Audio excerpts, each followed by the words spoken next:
فرضی وحشتناکترین صحنه‌ای که تو تاریخ دیدی چی بوده؟ ببین یه صحنه خیلی وحشتناک، البته یه صحنه نبود، بی نهایت بود، ولی یه صحنه‌شو میخوام واسه تعریف کنم برینی کامل. خب چی بوده؟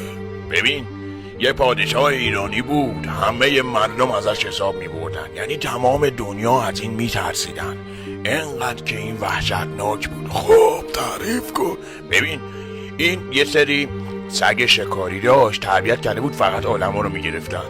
بعد یه سری آدم هم داشت، اینا بهش میگفتن چگنی، آدم خار بودن، یعنی زنده زنده طرف رو میخوردن. یه روز یکی خیانت میکنه، میارنش تو دربار این. خب ولی بذار ادامه‌شو ببینی، من هر چقدرم تعریف کنم فایده نداره، شنیدن کی بود مانند دیدن.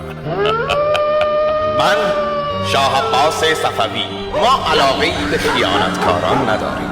چگنی‌های من به همراه سگ‌های شکاری غذایتان را نوشجان کنیم.